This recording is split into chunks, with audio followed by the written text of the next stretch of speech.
Welcome to another episode of the weekly Weeb News, and we're here to talk to you about a lot of problems and a lot of good news as well. Did you know that Godzilla is going to be a kid now? Yep, Did it's you know gonna that? be it's gonna be Asta and Kaiju number 8. That's what it's giving. I'm not gonna lie. We'll talk about that a little bit later. And also, we have the AI powered takeover of dubbing, and it didn't quite go the way that Amazon had hoped. So, we'll talk about that in a little bit. But first, we have the very first preview of the Records of Extraordinary Dimension. So, this is Project Red. This is going to feature Gavan Infinity, and this is the preview we have for them. Turn the volume. Just a little blinking red light there. This is Beyond the Records and Break.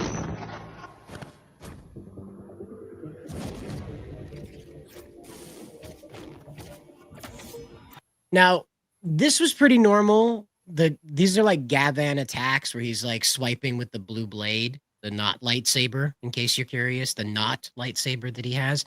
But then it enters in these claw marks, and that was a little different because I don't remember Metal Hero having animal powers. So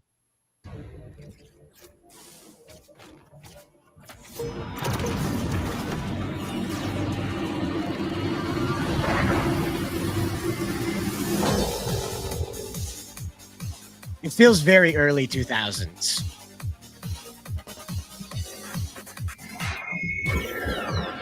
And there you go. That is our titular hero here, Gavan Infinity.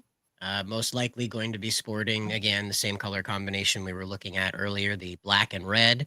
But now we see the shape of the visor on the guy. So I think, honestly, that this is going to be a good start for their Metal Hero revival. But as I said, this feels like very 2003, right? Yeah, it really does. Especially with the music. Because like I had it turned It down feels low. But very you guys... Raver. It feels very Yeah, Raver. right?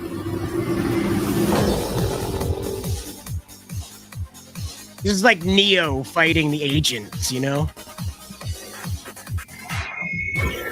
And then of course that's just the preview. So we'll be getting some like a whole press conference, a full explanation apparently, and a showcase of the titular heroes sometime around the 4th. Okay, so we've got 3 more days to go to find out exactly what Gavan Infinity looks like. But some other doubts were cleared up earlier this weekend. During an interview, I would say a little bit more rock solid information about what happened between Super Sentai and Power Rangers has come to light. Apparently, as speculated, and given that Kiyofumi Tame's background is in studying this stuff, I would take it pretty literally. Hasbro's Power Ranger purchase took toy rights back from Bandai Namco, leading to the death of Super Sentai. Now, that sounds pretty crazy, right? Yep, pretty crazy. So we skipped down here, and of course, we had to go through ChatGPT. This is an article from Spencer. He doesn't speak Japanese, just like I don't speak Japanese. Neither of us read kanji. He might read a few characters, but you know. Well, And we so could we at read it. least hear it and understand a little bit here and there. We went through he used ChatGPT to go through and translate this stuff, and so here we have the not Google translated version of this stuff. And so Kiyofumi Tane is a video game and anime reporter, and it's basically his job to understand what's going on with these fandoms. So I take what he has to say here as to being like dead on. You're not going to get Toei to come out and be like, everything's screwed up, guys. Please don't divest the stocks. You know, they're obviously not going to come out and tell them that the brand has crashed and burned. So this is probably as close to what happened as we're going to get. And so he explains here that this applies to other hero franchises as well, this drop. But the main reason is simply the decline in the number of children, the main audience, which ties directly to Japan's falling birth rate. On top of that, smartphone games, which are free to play, have become widespread even among younger kids. Same thing's happening here in America. compared to the Showa and Heisei eras, which, of course, as you know, Japan separates time, eras, periods of time based on who the emperor is. And the number of competing entertainment media has, of course, increased dramatically. Hero shows relied heavily on toy sales as a major revenue source, but with smartphones and tablets becoming more common, many kids no longer find toys interesting. And so you have here the powerful Rangers meeting the Akiba Rangers, and they were just otaku Power Rangers, as these guys over here on the left. And these were meant to be the American powerful Rangers. And one of my favorite things is they first arrive and they say, "Hey, shut up." And that's the first thing they say when they show up. They're so rude. I love it.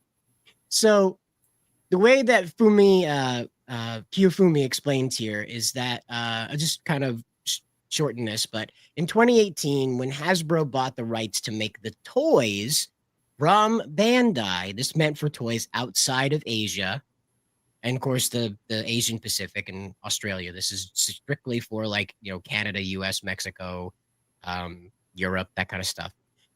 Because they bought the rights to produce those toys off of Bandai, one of the major funding mechanisms for Super Sentai, the toy sales, were then cleaved by a major amount, not even 50, way over 50%.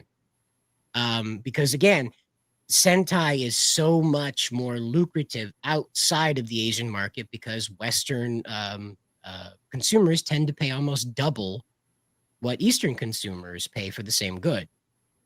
That's because here in the West, we're told we're buying the best things, so they charge us more for this higher quality stuff. I know this because we used to transport merchant marine Filipinos, Chinese, and Indonesians, and they all testified that everything in America is better than what they have in Asia. They can't buy the quality of stuff we have here. And so here's the kicker. Bandai, when they were making these toys, let's take Power Rangers SPD as an example, okay? So Power Rangers SPD had a bunch of action figures come out for it. The thing is those were Deca Ranger action figures, okay? They were just in a different box. So Bandai got the neat double dip back then.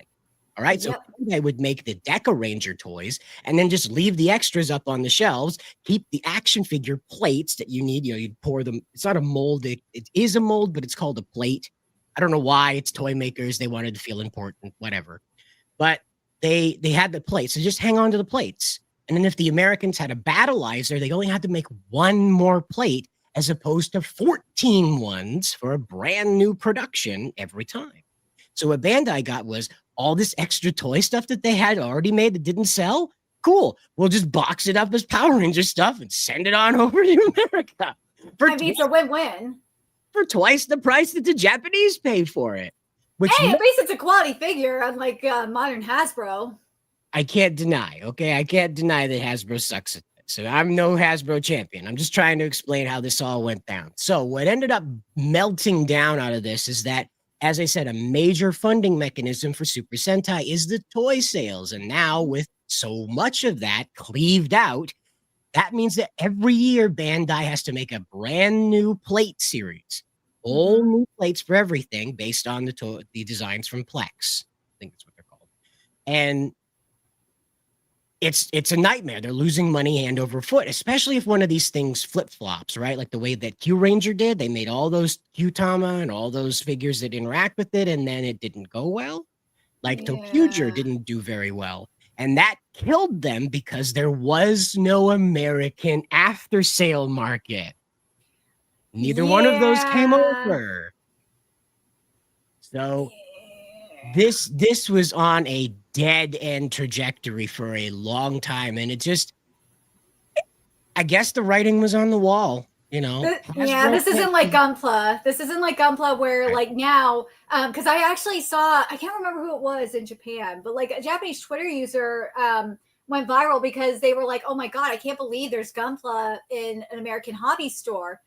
And all these Japanese Twitter users were like, oh my God, Gunpla is like that readily available. Yeah, you can get Gunpla like at Hobby Lobby, Barnes and Nobles, Michaels, Target. I'm trying to think where else you could get them now. I think you could get them at, I don't know if you could get them at Walmart. I know you could get them at Book Off. I think you could get them at Second and Charles because people trade them in too. Like you can get them at Big Bag Toy Store. You can get them almost anywhere now. It's crazy compared to like 10 years ago where it was almost impossible unless you like imported them. It's nuts. Like, So, but like imagine if this was like 10 years ago and Sentai blew up. Like Sentai is blowing up right now. Imagine how many more toys Bandai would be selling right now and making money right now. oh yeah. Considering how widely available figures are everywhere. Well, to add insult to injury, they do have model kits of the Mega Ranger and Mega Ranger giant robots. They're marked with Power Rangers in space, but they are in fact the Mega Ranger model kits. Yeah, they could be selling it those like everywhere now too. If this was like if Power Rangers was still going strong, Bandai was smart. Bandai wasn't dumb and didn't sell the license. They could be like making hella money. I mean, Blocky. You've heard of Blockies. Blockies is getting big amongst the communities right now. Transformers Blockies is selling so much. People have gotten really into Blockies. Yeah, and you've got Alpha Omega here saying Gunpla heads will buy anything with Gundam on the name. Witch of Mercury flopped, but the kits sold like hotcakes. Apparently that's what happened to GQX or whatever that was. So Transformers fans have said, "Screw you, Hasbro. We're going to buy Blockies because it's cheaper and they're better quality. And we're just going to build our Transformers." Well, now they have Metal Car Mecha or something like that out of China, and it's just eating Transformers left and right. They're way cheaper. Well, that's just it. Is they are coming directly out of China. They're not going through a middleman like Hasbro that would rebox them and then, of course, work through their contracts to get them on the shelves of Walmart. These guys are going directly through the internet. Like, buy this here, we'll send it out of China to you. That's why it's cheaper. Again, the globalized market completely blows up. Well, Miniso is where a lot of these things are going to. Well, Blockies is at Walmart now, so there's that. But Miniso is a lot cheaper. It's like Miniso is this generation Sanrio store. It's like, I feel like that's the best way to describe it, but it's a lot cheaper. And as always, I mean, Power Rangers ended with this mess. Okay. Oh God, so this was the last taste anybody had in their mouth. Was this just crap? It's crap. I'm sorry, it's crap. The actors aren't to blame. I don't blame them. They did the best what they were handed to. But it's crap. It's absolute crap. And the issue is that Cosmic Fury was just meant to eject Power Rangers.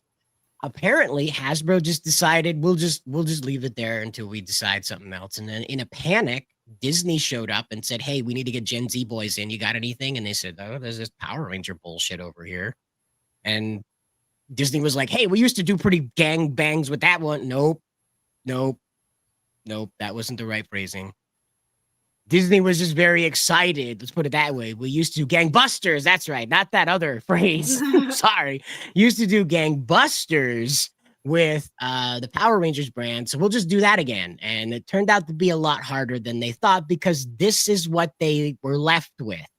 They either have to pick up from this insanity or start over from the top. Or start over where they left. Well, even if they start where they left off with RPM, that's really a high bar. Well, and Intense Shifter says here, making new plates is easy now. The CNC bots and software is so much better. It's the overproduction and dump markets that are a issue now. And again, when you look at it, like the size of what they're doing, though, I think it really does have to do with just wasted product. So these plates do cost money to make. And they're useless after they're one and done now. They don't get the second Power Ranger go. So that's a huge amount of money they're just pitching out the window. And you have to remember, too, nobody buys the girl figures unless they're completing a team. They don't want the girl figures. So those are just dead in the water anyway. So like 7 out of 10 of those do not leave the shelf. Well, they're not like the gays over here that do like the female characters. I'm surprised by the amount of male Power Ranger fans that are over here that do like the female characters. Well, and speaking of male fans of things, I did not really understand why Precure is doing a dude version. Like they've been slowly adding male Precure members. And He's a like legendary idol. yeah, they've been like the first one that they added to the team. I think it was what, a couple years ago. He was a lot more. He was a young boy. He was a lot more feminine. Now they're getting into like a little bit more older, and I'm just like, just do like a separate like spin-off like Tokyo Mew Mew did with Tokyo Mew Mew Olay at this point. Sure. Because I mean, we were discussing this before. before. You were mentioning that there's a detective the next coming out. The next iteration of Precure is going to be a detective version. Yeah, and that makes more sense to me than a dude version. Like you have Detective Conan show up, and you have that kind of crossover, and that seems like a lot more fun. Where he gets like a Precure costume, or Precure power up, like have like a little boy, or like have a little boy, or like have boys and like do a mixed Precure. Sure, Conan's Precure. little group. Yeah, I think that works for a mixed gender. Yeah, Precure. This one it just feels group. weird. The premise of Precure is it's supposed to be girl Sentai, and it's just so strange to like throw man in the middle of it. It's like, what was the point now? It's just a gotcha game. Well, it's a gotcha game now. This is idol Precure, so it somewhat makes sense because it's idols. Oh, okay. But like at the same time, I think detectives works just a little bit better because we've seen like mixed gender detective groups. Sakura Amita says the only thing to add to a male cure is to make sense. Wrestling and criminals via Yakuza can make good male cures. I mean, we've there's oh god, there's a Kenyan spinoff, if you know the Kenyan series. Kenyans. The Kenyan it's called oh my god, Strike It Rich or something like that. Yeah, Strike It Rich. And it's underground female fighting scene. And it's all these strong ass women. There's no male fighters up in there, even though you can maybe make the argument that some of these women might as well be men. They are roided up as hell. But you don't need men in every freaking series, especially like in terms of like a magical girl kind of thing. You don't have to have that, but like in terms of like the direction that Precure is going in, because I know the creator was talking about wanting to include boys up in Precure. There's certain themes where it's like, okay, it can make sense and it can work, but at the same time, it's like boys like Precure because it's little magical girls. Yeah, I mean, it's the whole point of it was supposed to be girl Sentai, so it's like I don't know. It's like why guys like My Little Pony. It's following little girl horses. I mean, it would be very strange to have a bunch of guy horses show up that are exactly the same type as Twilight Sparkle. Yeah, the purple one. And they're all got all that jazz, and they're all boy ponies, and they're all doing it. But just, what are you doing? What are you doing? Just make G.I. Joes, dude. Just make G.I. Joes. But we do have the fun news that speaking of just make G.I. Joes, whatever, it's Godzilla and he's a kid now. I was trying to look for some segue, but it just doesn't work. It's the big G, but now he's a little dude. Studio Orange is working on this one. They do they've made Hoseki no Kuni, Trigun Stampede, Beastars, and I trust Studio Orange when it comes to this kind of stuff. But like when I saw this, the first thing I thought was like, oh my god, Asta is in Kaiju number 8. You got the symbiote up at him. That's what it totally gives. I am not sorry for saying it. It's really weird that he shoots the Godzilla beam out of his hands. I mean, of all the I've things, seen weirder things, okay? Well, it's weird in the sense of like, that's Godzilla's thing is atomic breath, right? Becoming Judezilla. There you go. Having Dudzilla. Dudezilla. But that's his whole thing is shooting the atomic breath out of his mouth. That's what we call atomic breath. And this kid's like, apparently maybe they sat down, they were like, well, we don't want to do the I'm firing my laser meme. So you remember that? Yeah. The mouth And that laser. was, I imagine that'll be the meme that colors this one. Is that every time he's supposed to do the atomic breath and he uses his hands, they'll just Photoshop Godzilla's face over it, and then I'm firing my laser. You know, either that or it's Kamehameha, because that's what it's kind of is. Again, like it's blue. I mean, come on, guys. Like, can we just make the character that's based on the character that pukes atomic fire, puke atomic fire? Is that too much to ask?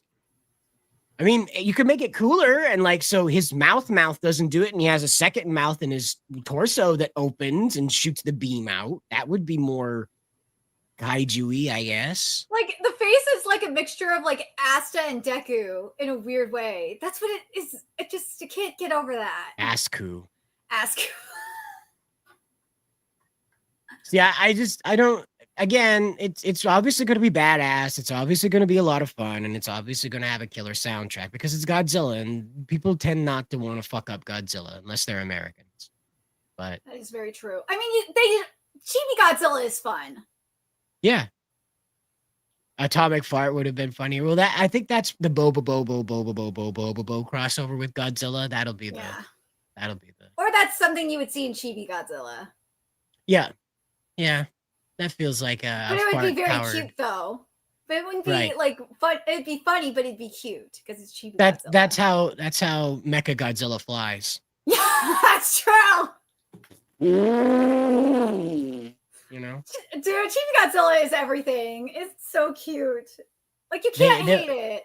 They'll figure out how to make a live action version of that. Don't worry. No, don't do that. Don't make a live version. Yeah, they're just guys in little chibi costumes doing all this stuff, you know? They're like mascot costumes running around and bumping into each other, you know? No, to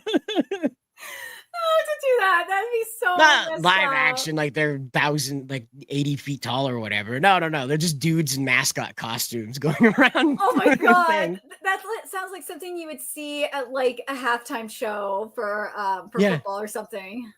Like 100 chibi Godzillas just take over Shibuya Square, you know? Oh my god, that'd be so funny. I could see that as like a Godzilla promo. Right? Yeah. That'd be funny as hell. I kind of hope Toho does that. Now, we do have Yujo Senkai 2 here. That's Saga of Tanya the Evil. Sorry. Yoto Senki. So basically, finally, after God knows how many years, we finally got a trailer for Saga of Tanya, the Saga of Tanya the Evil season 2, and we actually have a date, or somewhat of a date. It's coming out in 2026. From what Studio Nuts said, they've been working on it. This isn't like One Punch Man, where from what I've kind of gathered, the production team had like less than a year to work on it. Nah, Nuts has been working on this for a while. Remember that interview speaking of One Punch Man, remember that interview that we saw from JC Staff's website? I looked at the timeline for when that romance anime they were working on.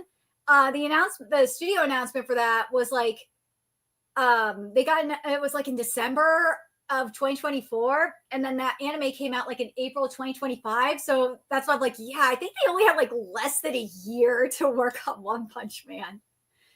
It was a nasty time crunch over there. It's really, it was bad. But this, obviously you're looking at this, it's like, yeah, this looks good. This doesn't look like this is a time crunch situation. No. This is the opposite. It looks beautiful. That face. Tanya is psycho. She is a psychopathic lolly. That doesn't have a nose and turned into a Muppet. Yeah, it happens. Yeah, World War II. You know, one day you're a lolly, the next minute you're a Muppet. World War II, man. It's hell. World War II does some things. So for me, this is getting a little tiresome. It's not that this particular production's done anything wrong. I asked myself while I was watching this, if an alien species just landed the other day and looked at our media, they would think that World War II is a war that we have been fighting for 80 years, and it is still happening right now, just as it was happening in 1941. It's Well, it's like, come on, can we? Is that it? The Nazis did some things, and that's the only stuff we could talk about anymore. We can't even talk about the thing the Nazis did. We have to talk about them blowing up everything outside of the thing that the Nazis did. So it's even crazier. It's just screwed itself down into Germany was bad at one point, and we're just gonna blow it the fuck up forever now. And it's like, I'm just so tired of it. I'm looking at this. I'm like, this is well done. It's very exciting. I wish it didn't have anything to do with World War II.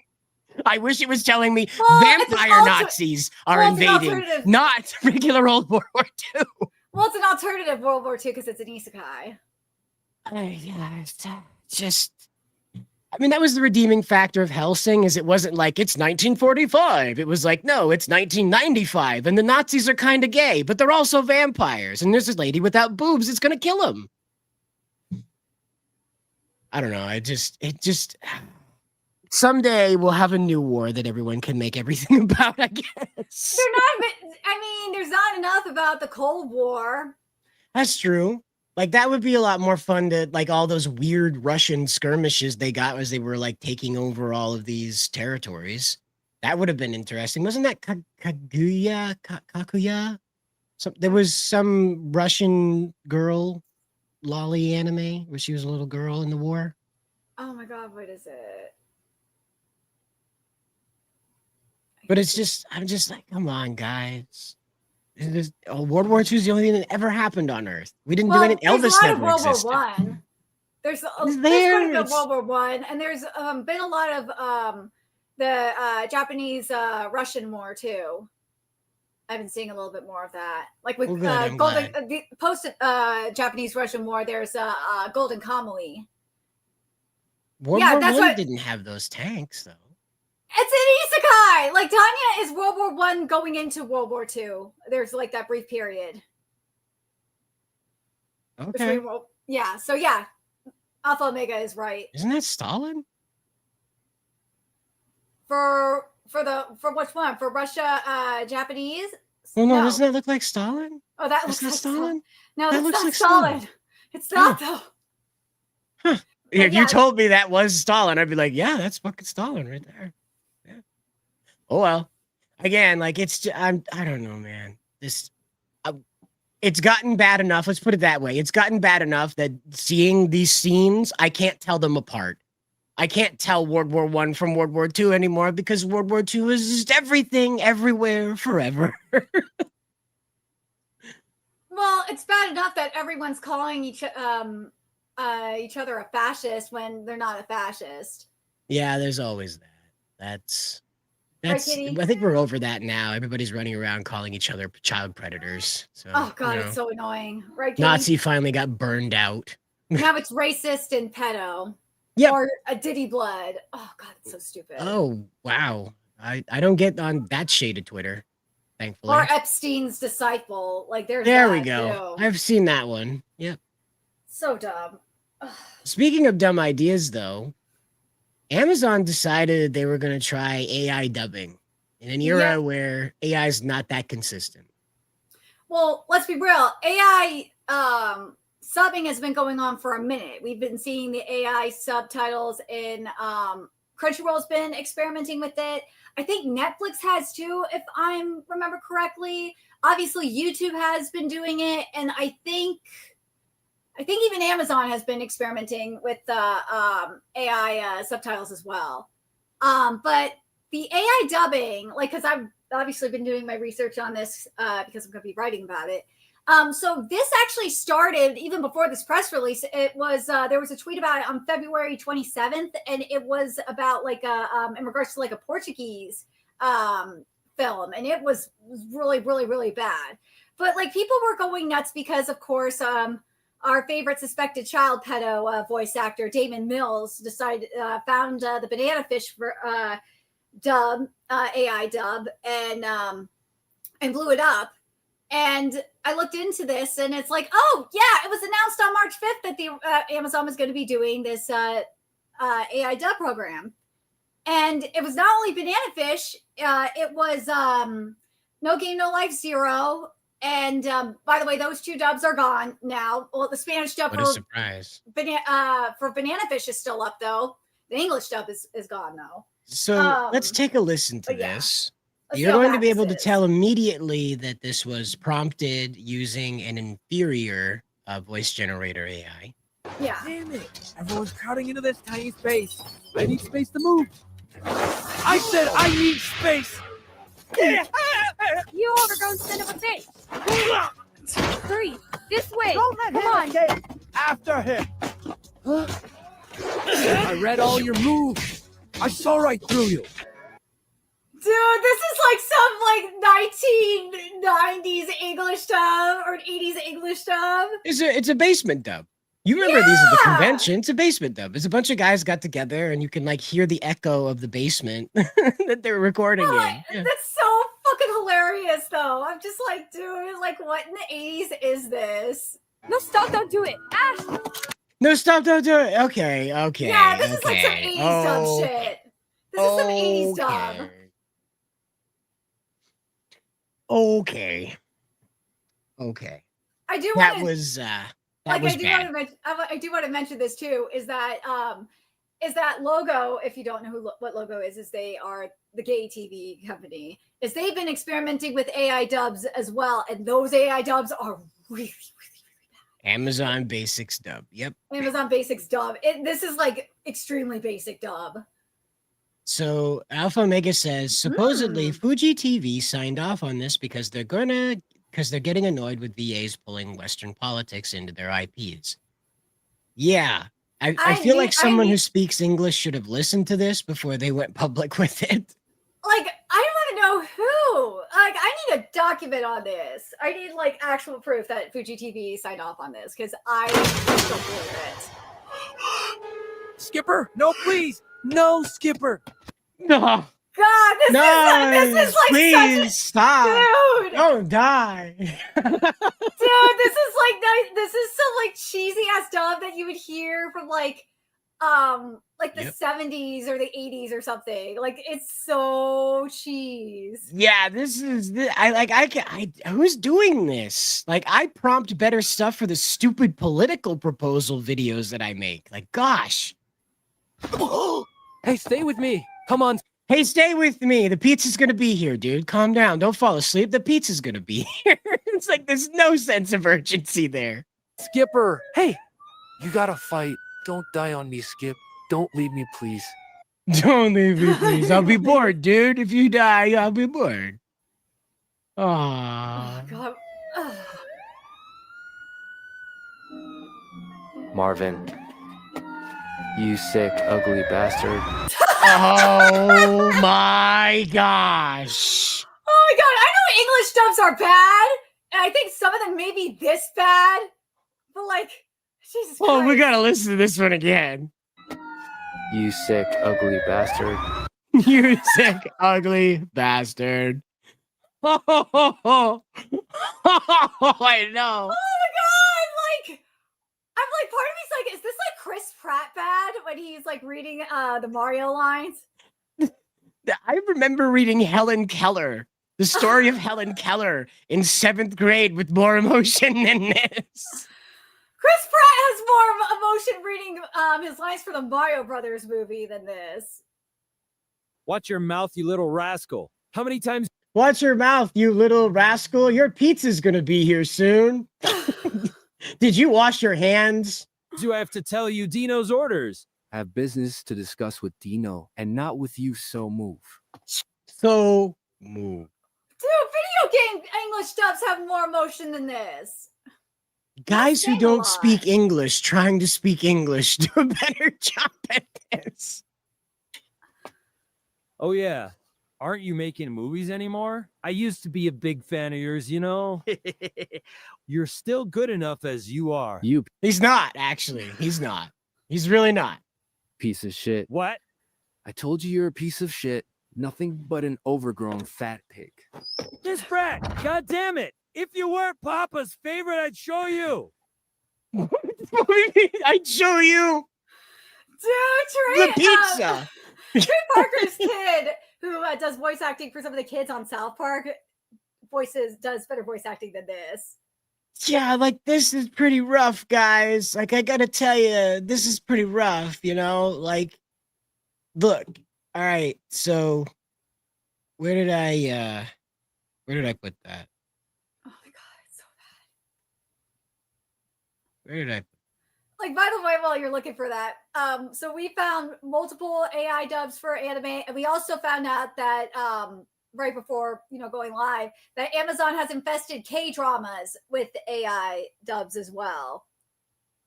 So you can only imagine how bad this is if you're watching a Korean drama. Yeah, how about? You can only imagine how bad this is in Spanish too, because they're Spanish AI dubs.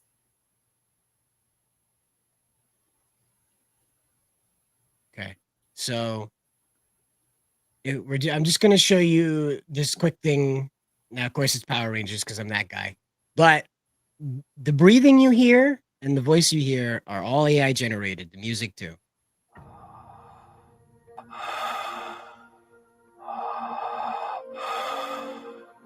We can't let it end like this.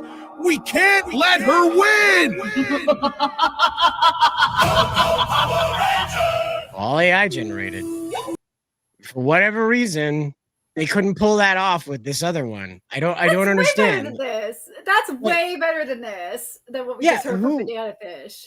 Yeah, who's prompting this stuff? Just deaf people? Nothing against deaf people, but who is like I don't understand how anybody there's people in Japan that have to learn English for their university degree, okay? Yeah. So irregardless if they actually go into that department or not, they have to learn English. So if they end up in these positions, which I would hope the CEO of these companies, I would hope the managers of these departments at least have a passing sense of what English sounds like. How did this get through? I have no idea. I have no idea how this got through. It's astonishing. Like I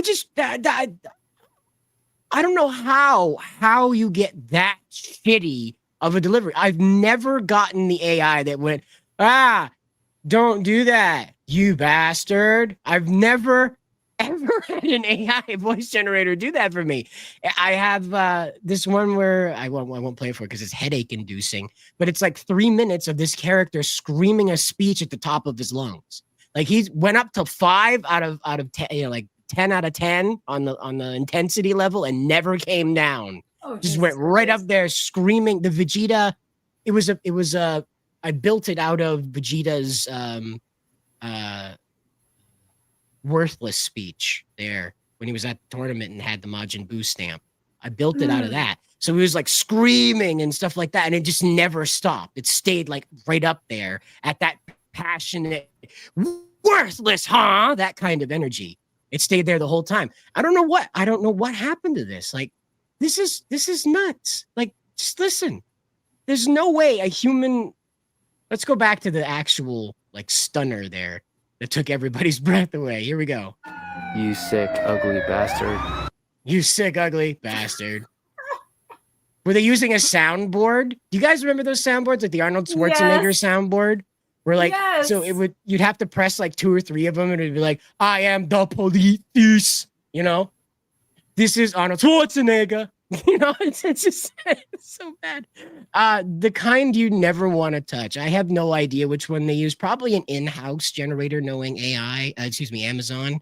They probably went and made their own voice generator AI, and they were just like, yeah, whatever. People will pay money for it because they're dumb.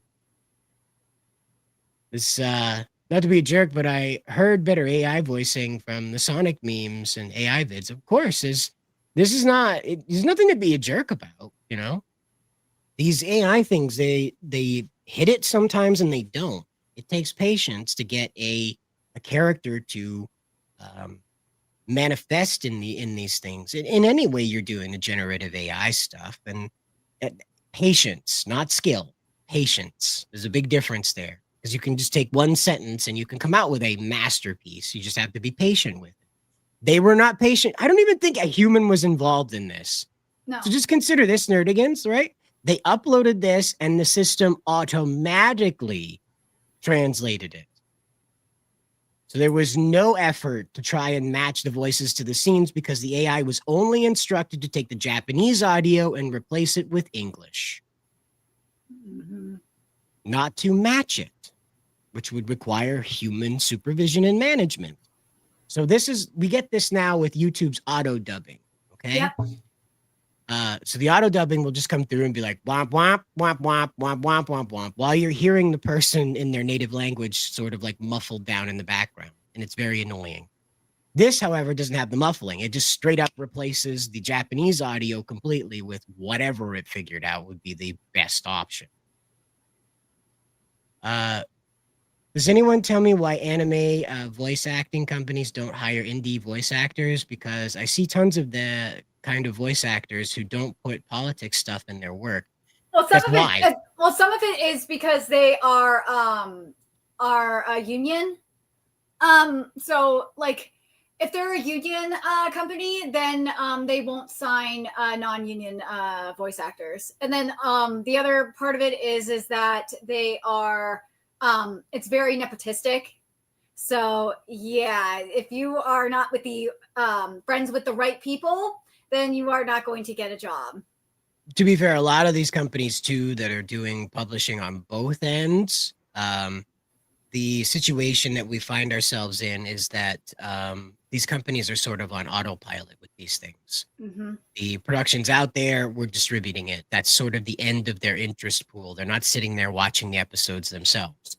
They have this thing that they have a license, or it's like a package deal that they've absorbed all these shows at once from this company. It's kind of how a lot of the streaming stuff works now, is you get like a bucket of content rather than like the thing you want alone. You get like a 10-piece bucket of bullshit to go with it. And so that's probably how this came through, is that Amazon, again, had next to no role in like getting this ready for show. Well, no, this is different though. Like Banana Fish, they've had for a long time. Amazon themselves? Yes. They have had the license for it since 2018. So this was done through another company though, right? No, this is done in terms of this dub, like I don't know. So Amazon had the rights to dub it. Is that what they I'm own understanding? the rights, period. They just own the rights to this anime, period. We don't know anything in terms of like what's going on in terms of dubbing or whatnot, because they did not, like, unlike say like Sanda, for example, because that's an anime that they have for the rights for. Bang Zoom is doing the dubbing for that, for Sanda, for the simul dub for Sanda. Oh my god, what was the other one? For the Fujimoto anime that came out, that's a different company. I can't remember. I think it's like Pixel Graphic or something like that. Something like that is doing the dub for it. Like, this is one of those things where it's like, what is going on? Same with the new Panty and Stocking with Garter Belt. They had a contract with a different dubbing studio. I can't remember the name of it, but like they didn't bring back the original dub cast from Panty and Stocking with Garter Belt because that was Funimation, and they didn't want to work with Crunchyroll. It was just a new team because it's through Amazon this time.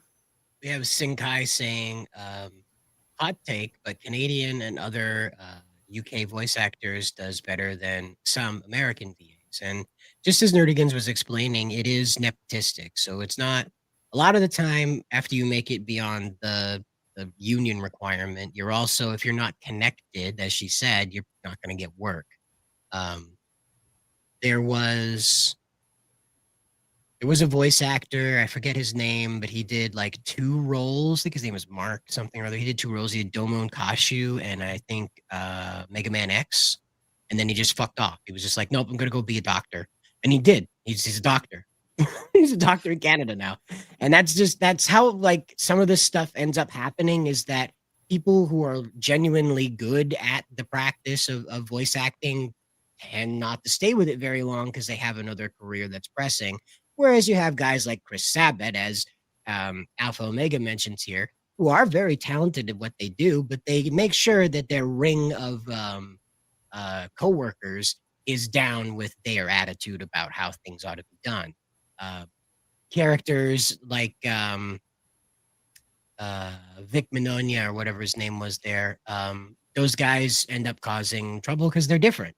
They're outside of that groove of what is the approved attitude. And so Sabat makes sure that, guys like that don't come along anymore.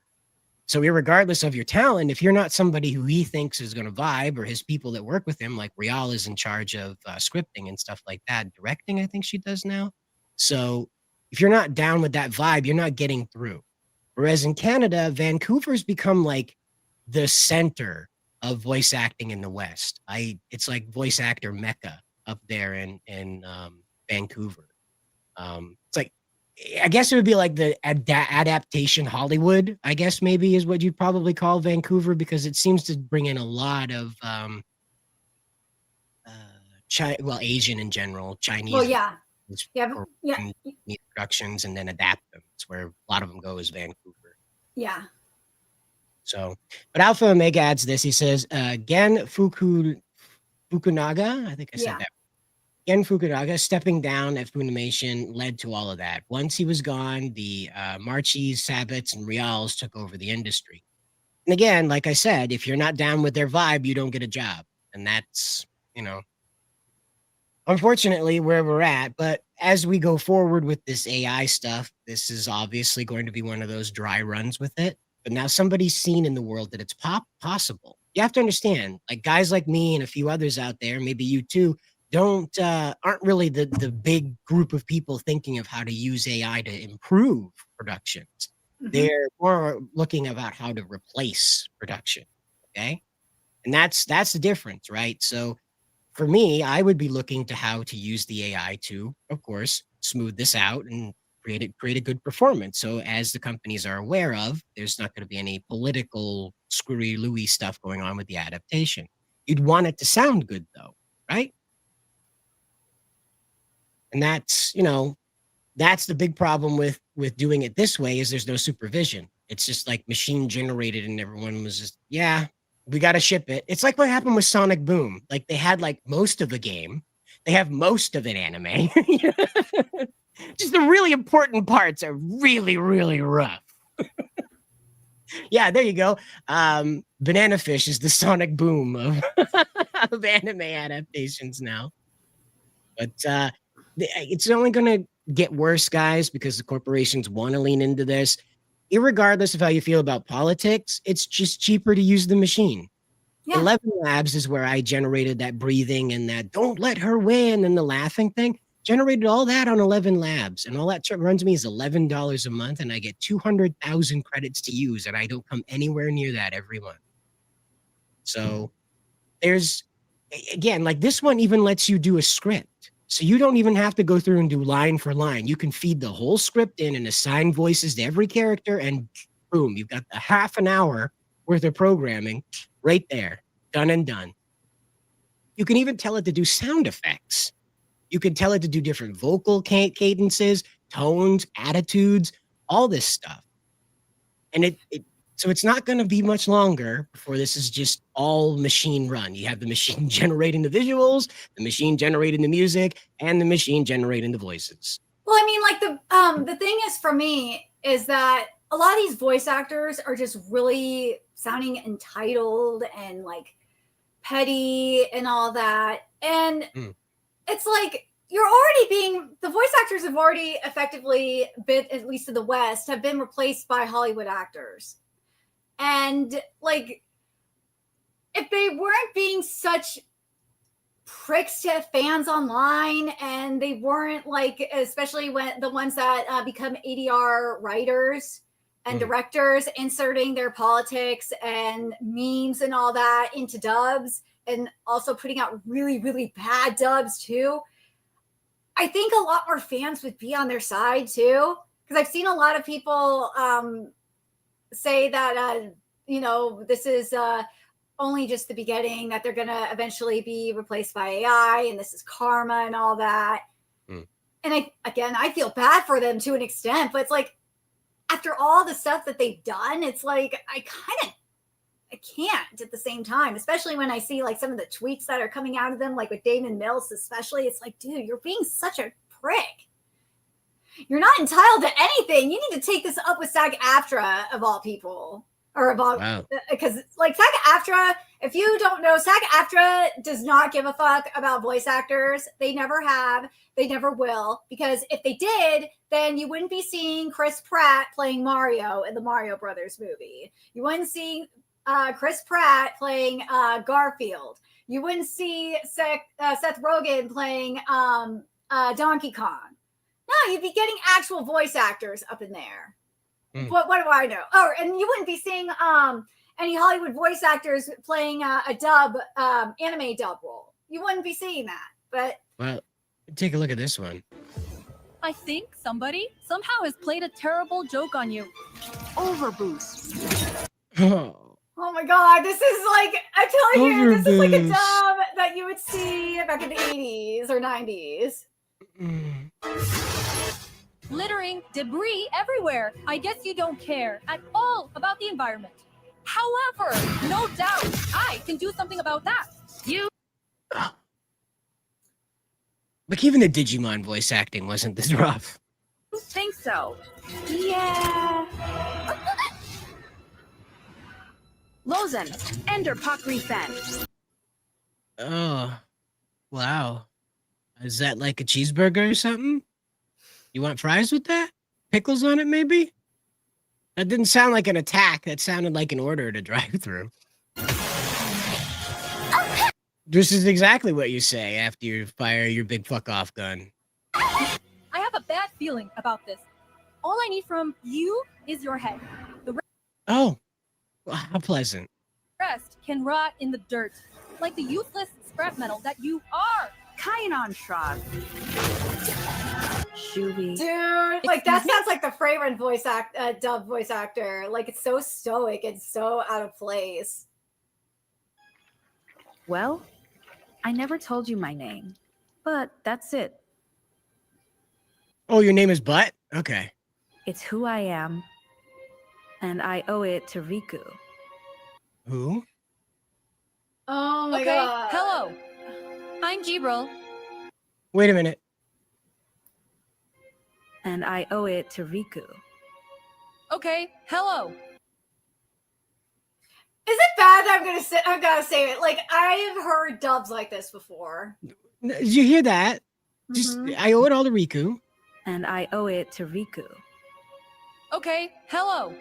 Hello. Okay, hello. That's not the line.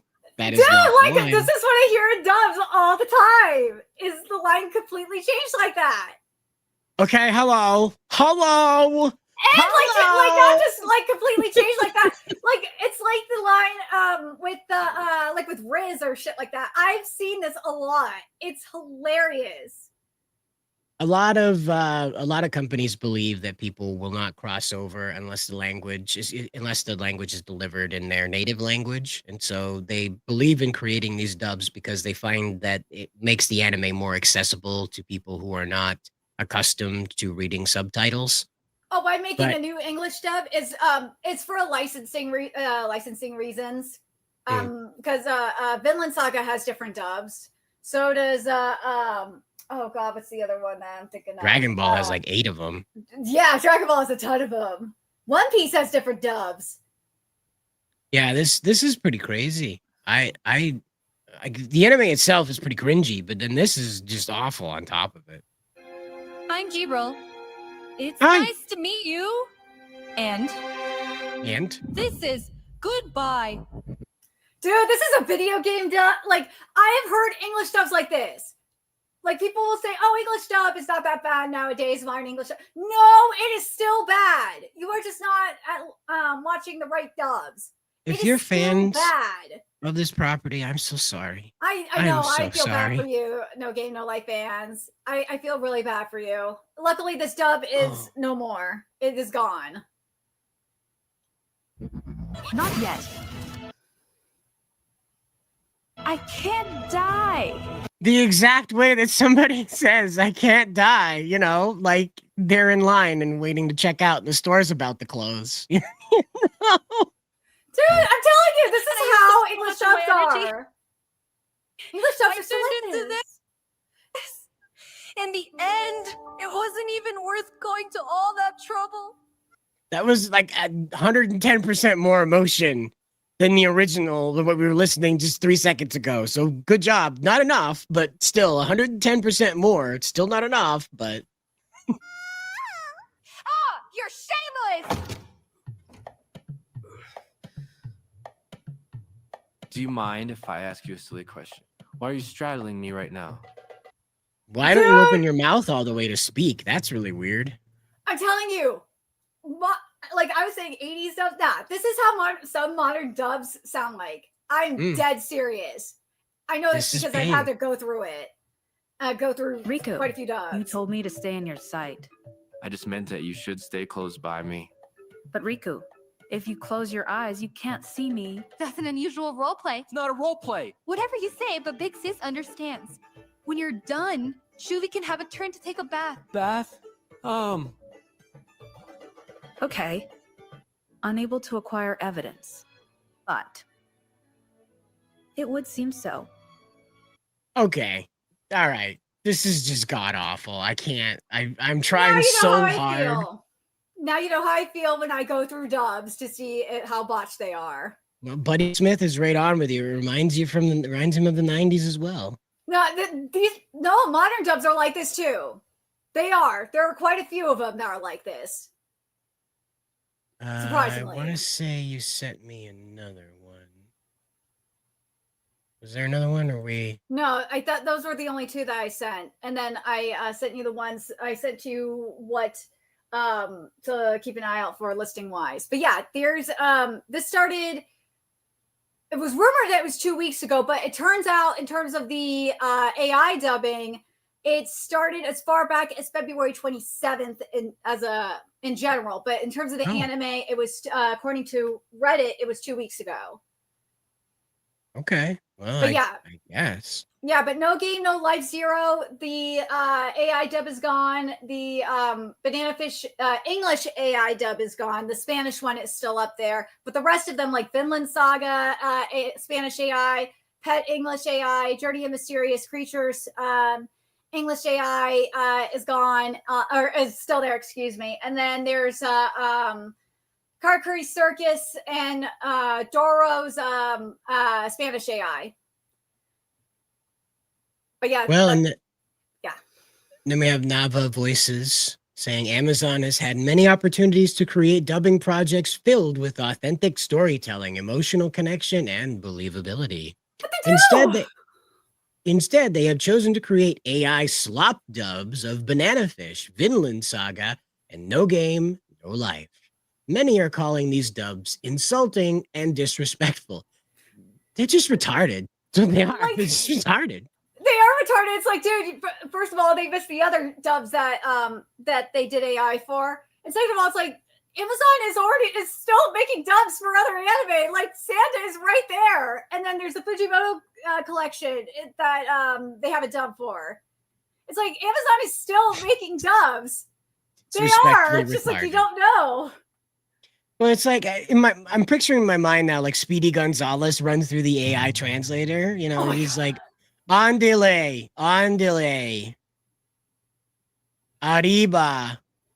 You know, it's just so bad. But like when I see like some of these voice actors saying that it's disrespectful to the source material that you subs are, I'm like, dude, have you not seen some of the modern English dubs from this year?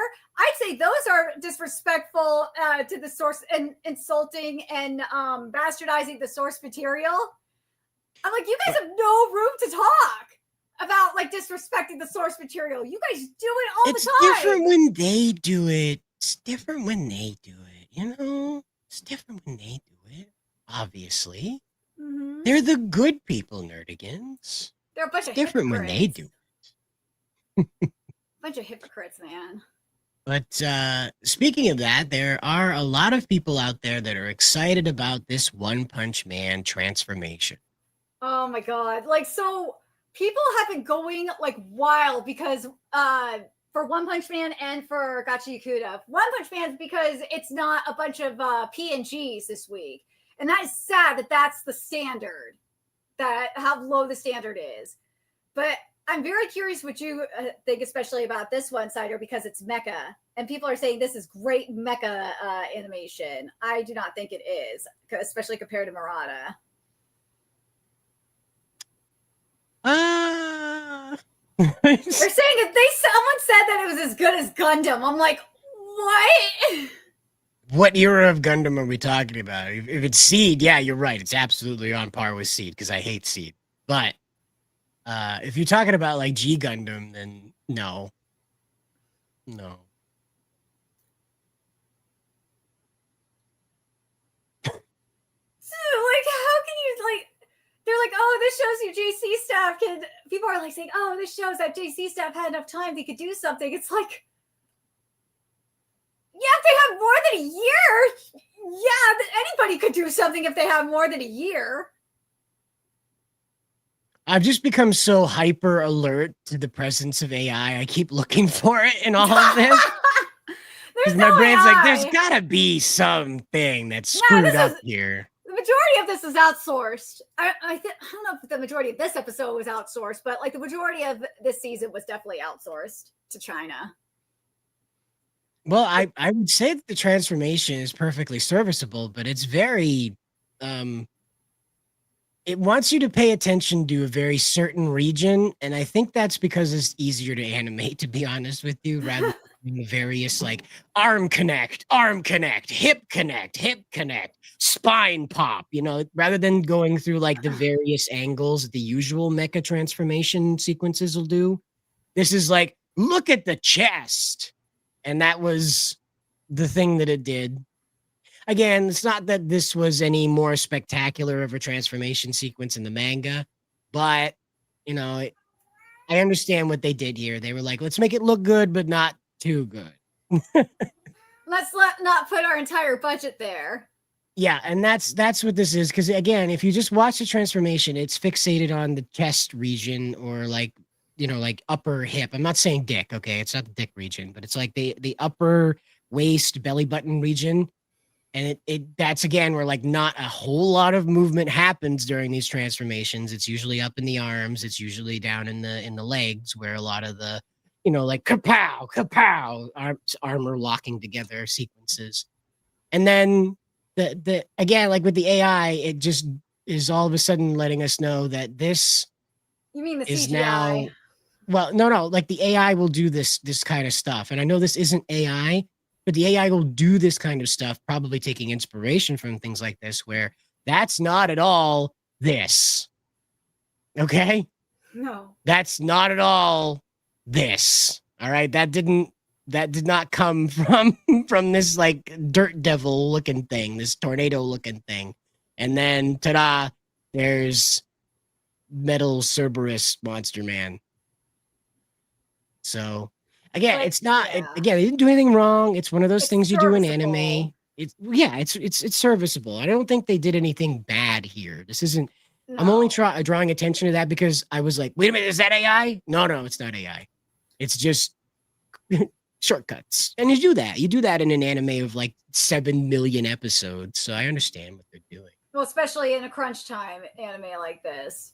This one, however, is a bit more sus.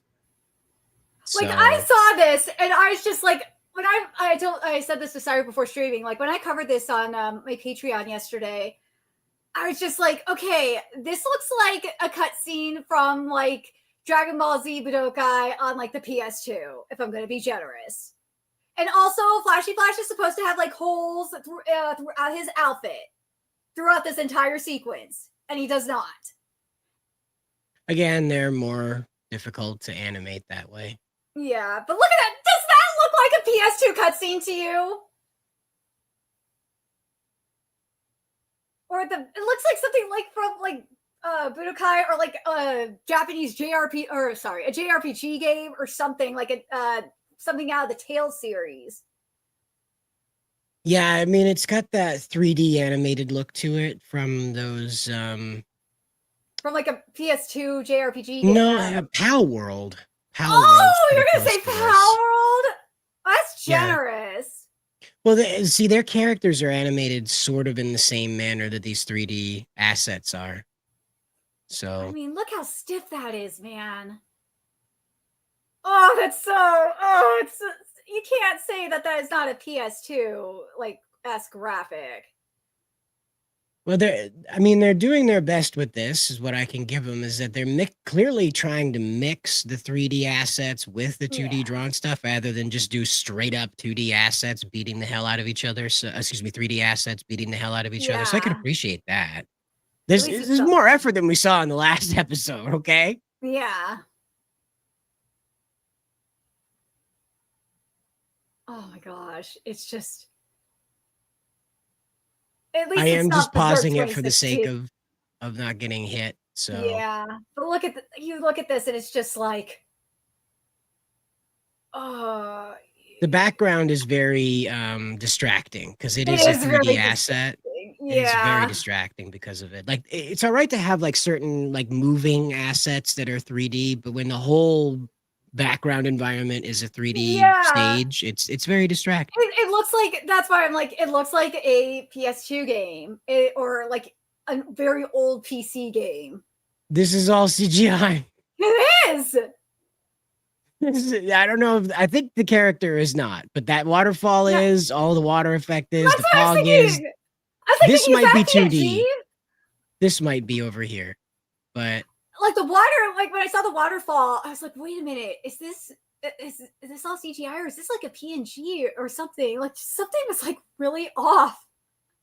this definitely looks like a Oni Mushu cutscene now. Yeah, I know. It looked like a It PS2 just- game. It was like, Again, what? The graphics are a little different, obviously, because it would look like that, but it has like the structure of it because of that 3D asset, the 3D background like that. Because again, I think the one in the foreground is 2D, but everything in the back behind him, and of course the environment he's on is 2D, but everything behind that is all CGI. That's crazy. Yeah. Right? And like people are praising this. It's like, well, the rest of the season has been All complete ass. CGI. This is all CGI. If this was The any bridge other in the anime, front- The bridge in the front is 2D. Everything else in this picture so far is 3D CGI. assets. Why draw the bridge? What a waste of time. You've done I know, everything else in right? 3D. Like, dude, like this is something you would see like in pardon me, wants to say Berserk 2016, but what was the other one? It's like a GameCube Right? level of scene setup here. But That's again, what I was get thinking it. too. Like a GameCube, it was like a oh god, what's the game? I was thinking Dragon Ball at first, but oh god, what was it? Like maybe Soul Calibur is the one I was thinking of. Part of me wants to say Naruto Ninja Storm, but no. Like, again, like the art style is different, but they're using that mixed cell shaded 3D asset stuff. Like this whole sequence here has been 3D animated, but the background is all, excuse me, this whole thing has been 2D animated. My apologies. The background, however, is you'll forgive me for suggesting this, but there is a stock video website that produces an eerily similar stock background anime speedline environment that I have used several times with our intros here on this very channel. And so I'm not saying it is, but I'm also not saying that it isn't a stock video playing behind them. Oh my god! Like you look at this, it's like, wait, there. It looks very familiar, doesn't it? Like There's like no a PS2 environment. cutscene. You have It's a sat through cutscene. 15 seconds of guys just wailing on each other in a wormhole. But wait, there's more. They're There's still in the more. wormhole. Just so you know, there's still at least Dragon Ball would intermingle this with them stopping to kick each other in an Yeah, environment, and then they'd that move is again. true. But this is just they're just inside this stock video speed line tunnel. Like that's why I'm like, this is a PS2 game There, that I'm finally. watching here. 3D animated. They're running on 3D animated water. That's Like people are saying this is cinema. This is like a 7 out of 10. I'm like, are we watching the same thing? yeah. Where's the press X to skip the cutscene? Like, how can you not say that this is a video game cutscene? Like a PS2 era cutscene.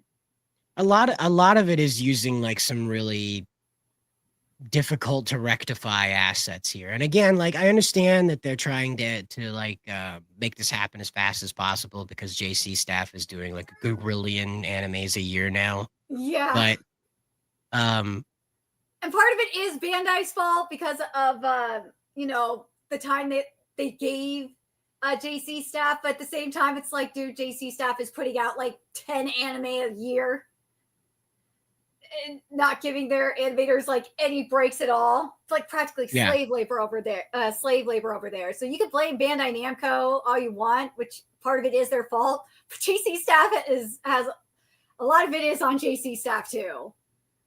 and that's why you just see so much stuff here. Does it get any better as we get deeper into this? Or? No, it does not. Oh, thanks, Elon. I appreciate your everything app. This is very helpful. Look at that. Oh my god. Yeah, that's right. Like after they transform. Oh, it looks so look at that. Oh. Now this is where it's the it gets very Dragon Ball Z Budokai, doesn't it? So for right now, there's still 2D assets, but I can see that they're probably going to break out into 3D any second here. Again, just a bunch of 3D environments. But this is where, like, when he was standing there, like, that's where it's supposed to have, like, his whole suit is supposed to have holes. But yeah. Dude, that is some Dragon Ball Budokai shit right there.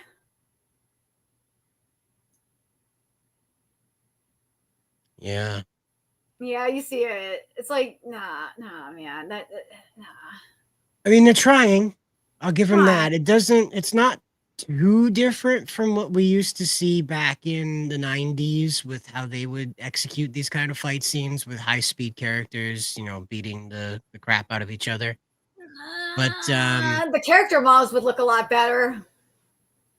Again, that's JC staff's big kind of problem with this is what they're doing. But this kind of attack right here is pretty normal for like the 90s and stuff. And again, like it's One Punch Man is supposed to emphasize the absurdity of their attacks. I'm not trying to make an excuse on this one. What I'm trying to say is that this is pretty standard. It's not compared to the stuff we were seeing earlier in the beginning. It's clear that in the beginning of this, they were just like blah, blah, blah, blah, blah, blah, blah. By the transformations, they decided to dig their heels in and do something credible with it. So maybe they saw that last episode. Management saw it when it was in production, and they were like, if you want your job, you're going to do a lot better job on the next episodes. Okay, guys, don't let that happen again. And maybe that's what happened. You know, they had a big meeting after Six-Fingered Superhero Girl showed up, and they were like, hey, what's going on, fellas? I don't think they outsourced. I think they had someone else working on this episode. I think either that or they didn't outsource this episode as much. It could have been, but you know, just what I want to say is that it's got JC staff fingerprints all over it, and it's not perfect by any measure. It's also pretty substandard in the beginning, but by the end, it went from like a PS1 game to a PS2 game. Now look at this. He's literally just a PNG and they animated his mouth. There's no movement to him whatsoever. His cape isn't even twitching. Yep. And there's an explosion behind him. Literally nothing is moving on him but his mouth. No one even brought that up at all. It's just a PNG. It's like Garu going down the side of the mountain. Side of the hill. Just a PNG sitting there and his mouth is moving. Awful. Watch Flashy Flash is not going to get a meme at all. Yeah. No one's going to point it out because they're so enamored by the fight that there's actually movement in this fight. Yeah, solo leveling just is one of those ones where they need to put a seizure warning at the beginning of the episode, because that's really what it boils down to, is just like flashy colors, explosion, and then the hero's just standing there like a badass. It's another one that's just gotten very boring because of its main gimmick, unfortunately. It's like a modern Marvel. If it won't completely suck, they'll say, we're back. Yeah, exactly. Yeah. You know? That's how sad it is. And like when I see all this stuff, and the same people will say, if you criticize Gachi Yakuda, they like give you so much shit because it's like, oh, you don't have One Punch Man animation. Like, you should be grateful for it. It's like, You know, having no standards is how you get modern Hollywood. Mm. It's kind of a good thing to have standards because, yeah, do you see the state of modern Hollywood? It is bad. Mm. Sakuramita, I use Google Nano Banana right now, and that seems to work well for me. It's working off of Google's data pools, which of course has everything in them. So that's the one I use. So I can help you. So yeah. And then was this was something different. Yeah, Gotcha Yakuta was the other one that people are going wild over. Is this yeah, this is leaning into like the dynamic camera angles that you do see in these video games. Like of course, as you mentioned, Naruto is very popular with it, but sort of that low angle camera shot where like a character is launching an attack, like probably from behind them or from a staff or something like that. A lot of the video games will approach that from a low angle camera shot, and a lot of this battle is shot from a low angle camera shot, so it does feel a lot like a video game. Yeah, they were. Looks really unfinished. Right here is where it's like, wait, It's the character interacting with the 3D environment. She doesn't have a shadow on the environment. She's running up the wall, still no shadow on the wall, no shadow up the little pillory thingy. You know, her light is of course corresponding with the space, but as you can see there. Yeah, it just looked really unfinished to me when I saw this. I was like, something just didn't look right. And I think you're right. I think it's this lack of shadow. Yeah, this 3D environment is not corresponding with her lighting, and that really makes it look like the character isn't blended into the environment. Isn't there yet? It's not. And isn't it great? Yeah. It'd be hard to believe that the mechanical arms, that's supposed to be steampunk apocalyptic style. Yeah, CGI and dynamic camera angles, they make it look like like the manga, like a manga, if you will. But a lot of the video games also do that low angle stuff a lot. And that tends to find its way into a lot of modern anime because again, they're influenced by video games, the manga's influenced by video games, that sort of thing. So no, but like going off of Alpha Omega's point is like it does look the same for the most part. But like I was saying, because of the shadows, how they were placed, or the lack of shadows, it just in the anime it looked really unfinished. Well, it looked roughly the same, but yeah. Speaking of unfinished shadows, we do have Assassin's Creed Attack on Titan crossover. Oh, that is Ubisoft ungodly stupid. Ubisoft has been getting destroyed over this, and it has been hilarious to watch. So let's go for a ride, shall we? This is what happens when Western companies are just allowed to do whatever they want. Oh, wait. Scouts win spree. Come on, let's go. Did you just say that with your whole voice, maybe? Or? Hey, you said AI dub is bad. I told you. These video game dubs are bad. I shall ascend. This is not an AI dub.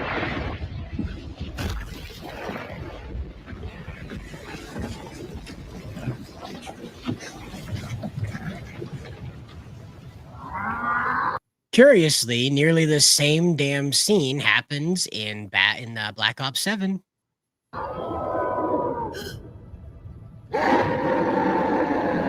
There's a giant naked man in Assassin's Creed right now. Just so you know, there's a giant naked man in Assassin's Creed right now. Go!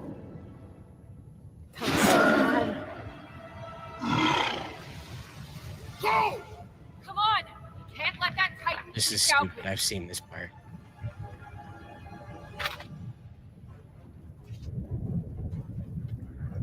You want the real monster? Come and get it! Just like, what? What the fuck is this? As you do, you go, yeah! The giant monster that's about to eat. I mean, this is just as bad as that AI dub. It's just awful. Alpha Omega says Yasuke must protect the KFC from the giant white people.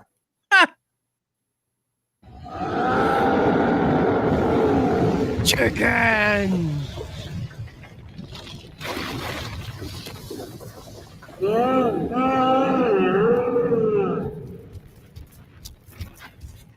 There is a giant naked man that runs like a baby in Assassin's Creed right now.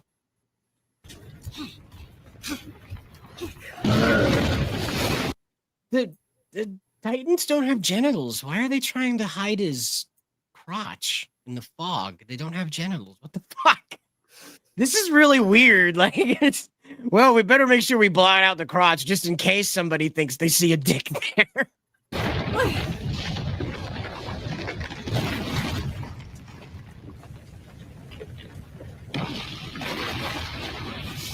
Is this the part where he gets killed? Titan is on my heels. You must hurry. Yeah.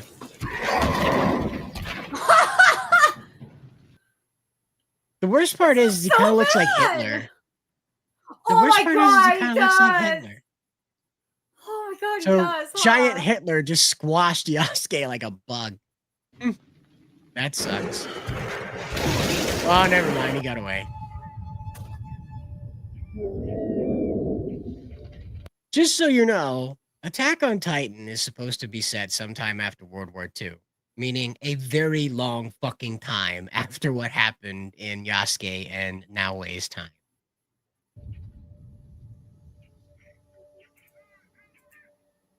Someone back home once said, a person who can't... Yeah, he did say that. Nobody cares.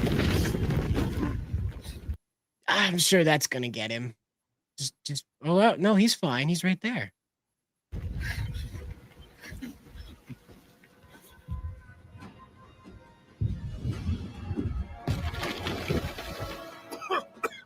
Of course, it's Yasuke. He tunneled through the mountain through sheer force alone.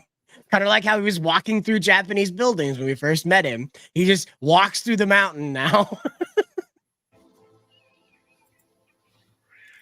You could have used the door. When you said towering creature, you really meant a towering creature. Thank you. All of you. This is how we salute. Apparently.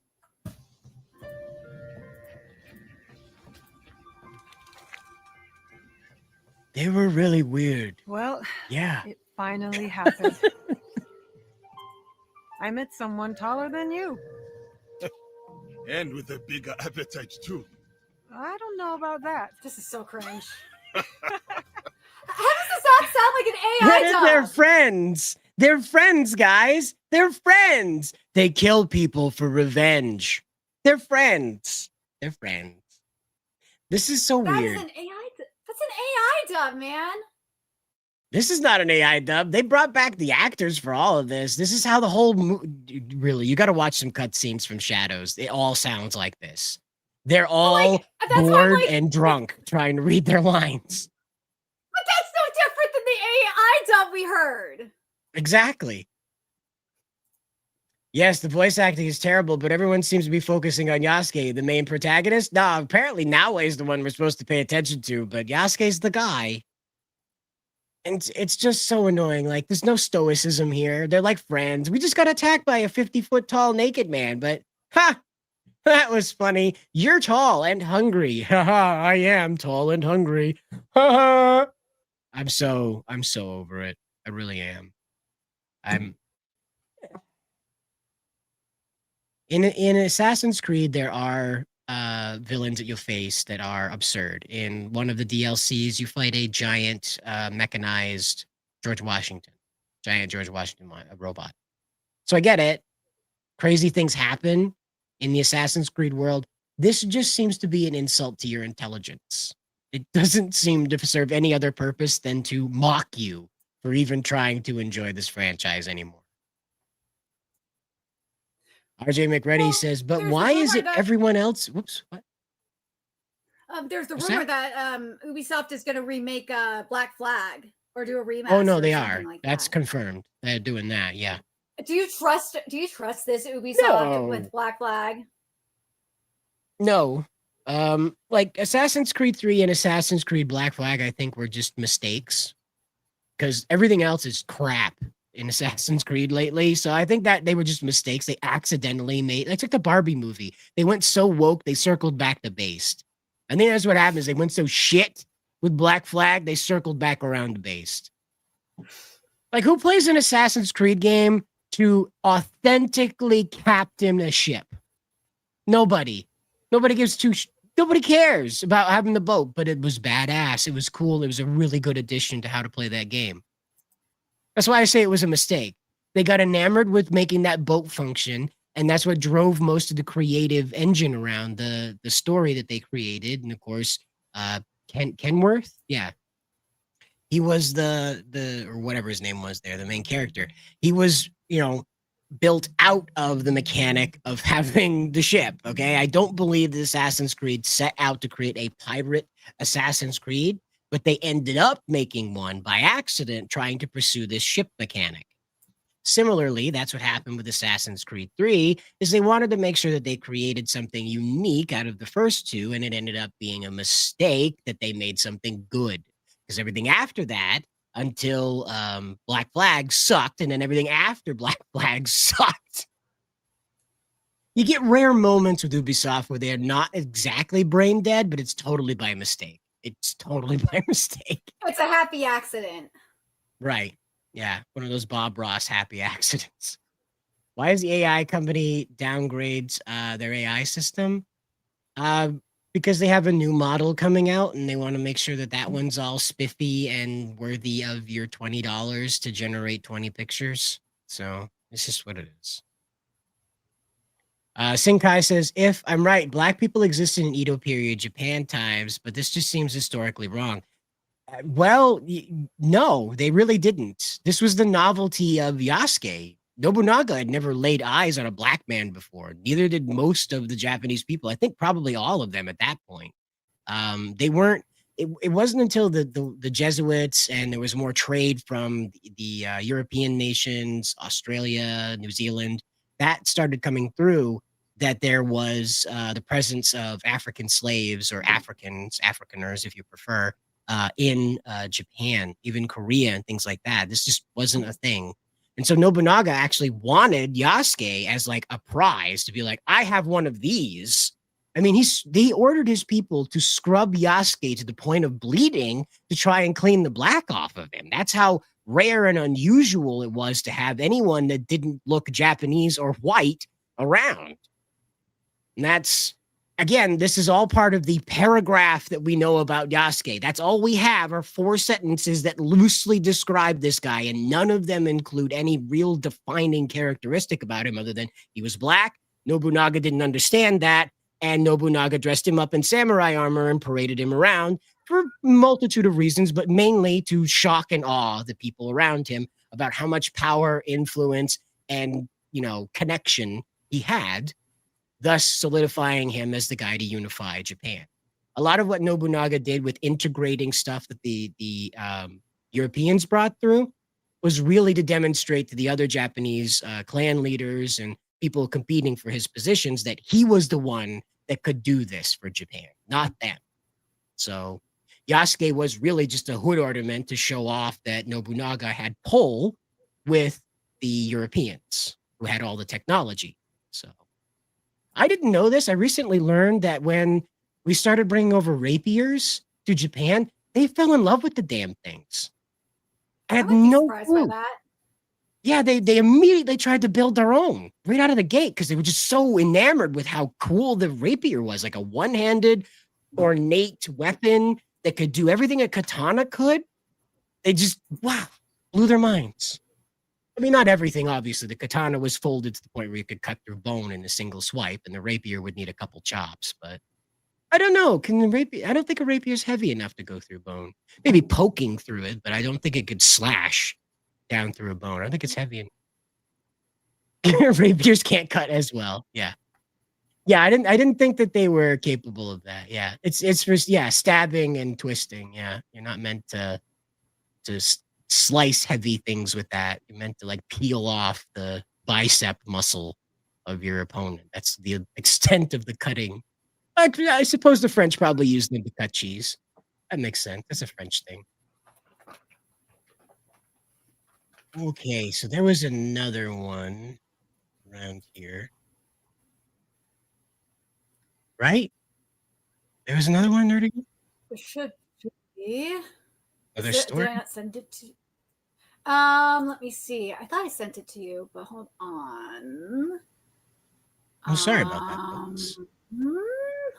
Little technical difficulty. Oh, I is did. I did. I sent you the David Mills stuff for the that was for the AI dubs to see how freaking egotistical these voice actors are being. Oh my god.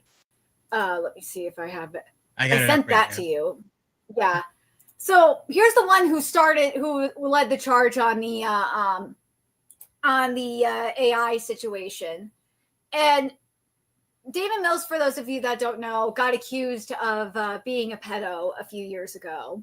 And I think he was one of the ones who also led the charge against Vic as well. And unlike Vic, who had false accusations towards him, Damon is still allowed to go to conventions. He is not shunned by anyone in the voice acting community. And something that I asked Cider, and I even said this on Twitter too, is you got to wonder if Vic was the one leading the charge on this and not Damon, how would the community react? Would it be any different? Or would they just ignore it? It's like, it's kind of one of those rock and a hard places kind of thing. To be honest with you, I think it's more along the lines of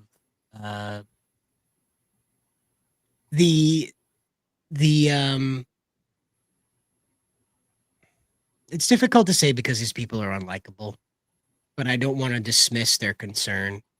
So Vic, the reaction that Vic would have would be more to people probably agreeing with him, because a lot of the fandom has a sympathetic view of what happened to him in light of things going forward, but they're not like 100% down with him.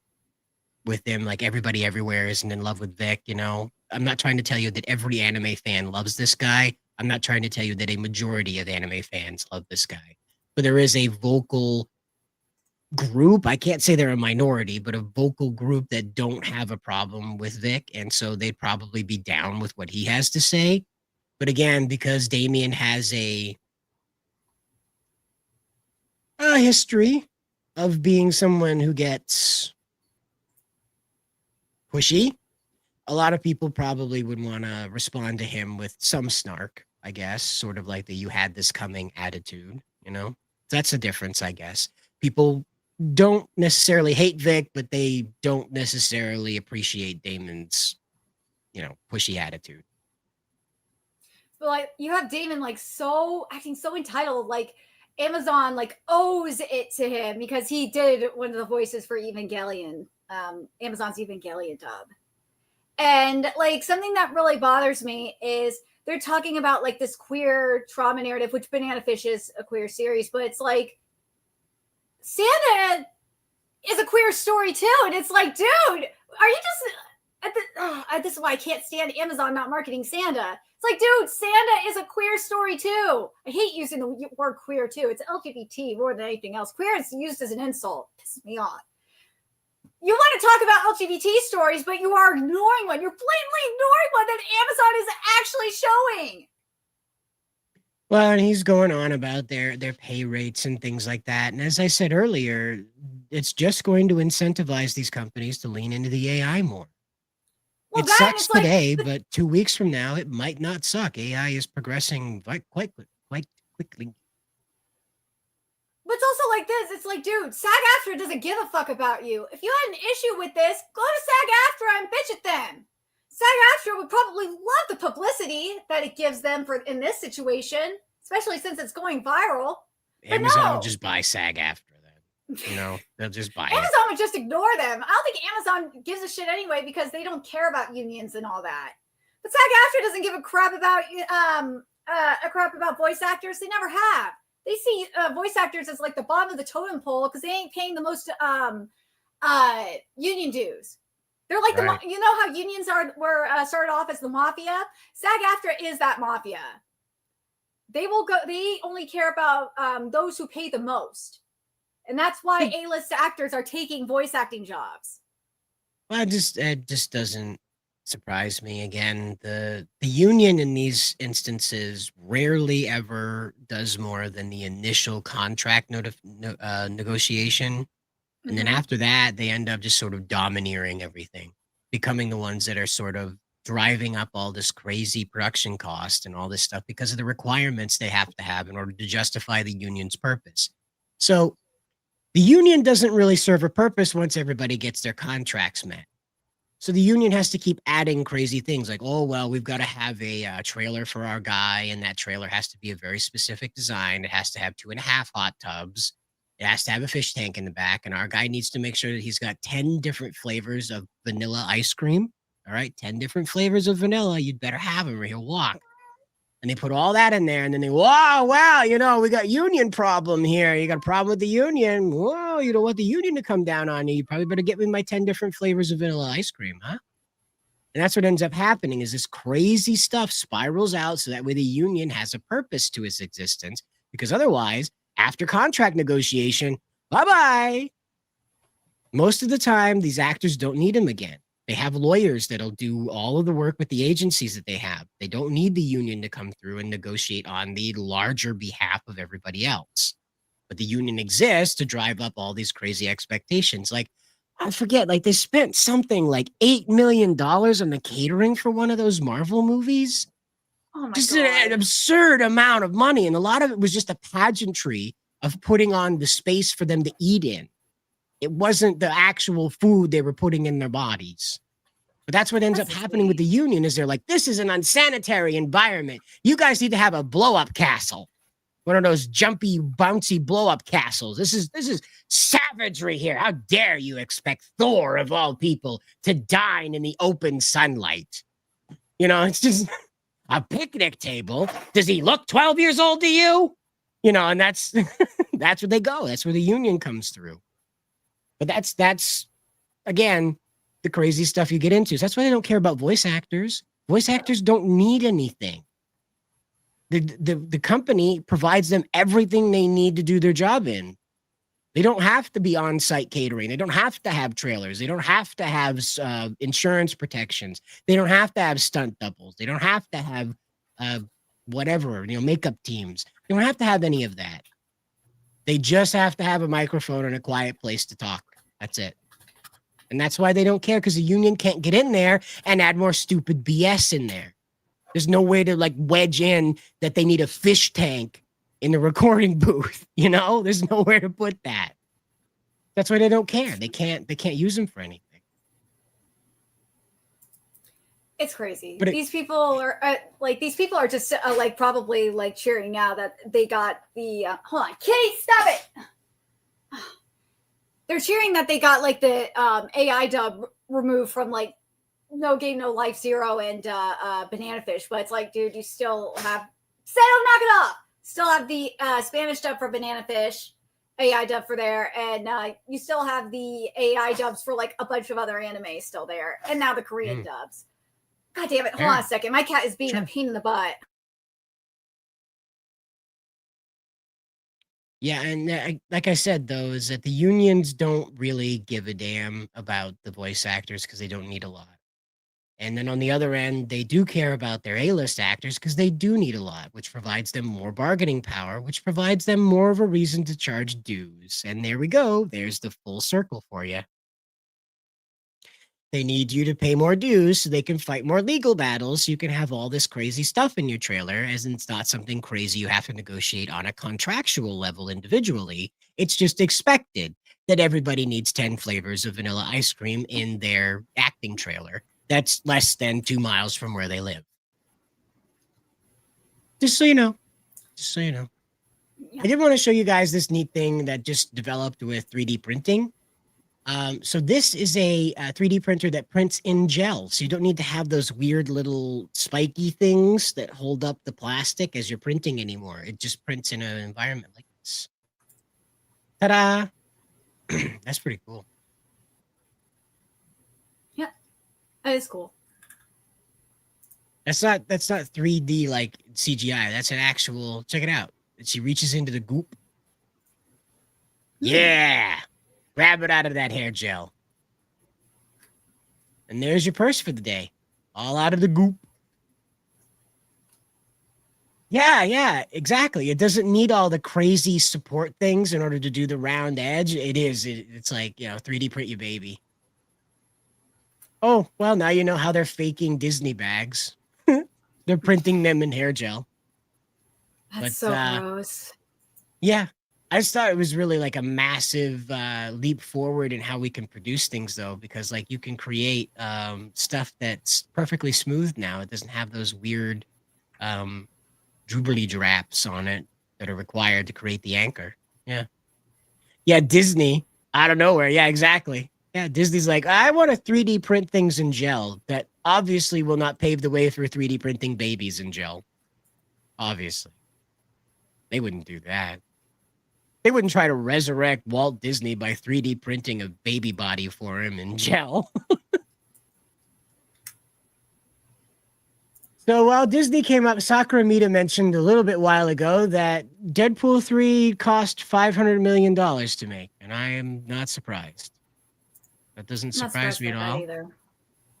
It's because it was just a bunch of cameos, and those are all by people who have to make a lot of money coming back to the MCU. So, of course, Hugh Jackman was probably like 70 million of that. Guy was like AARP aged, having to run around and do all that crazy stuff again. I can't imagine he was excited about that. Oh, great. I get to dehydrate myself for the 5th time. All right. That's going to do great for my kidneys. He's Australian, if you don't know. So. Yeah. But, yeah, I think that's all we had. Yeah, that's about it. Yeah. There's obviously a lot of craziness still going on, like the Helldivers 2 movie getting announced, and the God of War live action skipping the Greek trilogy and just going into Norse, which people are pissed about. That's a dumb thing to do. I mean, so speaking of dumb things, I did want to show you guys this before we left.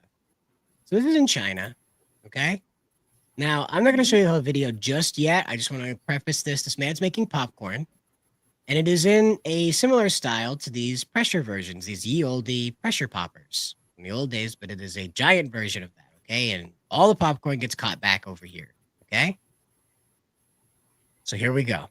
You can kind of guess what's going to happen, but here we go. Oh no, the pressure let go. Better shut it down. He starts trying to shut it down. He clamps off the leak.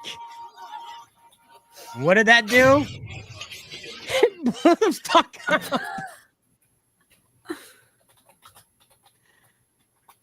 Like even the families are like, oh no, I see the live leak logo. It's time for us to go.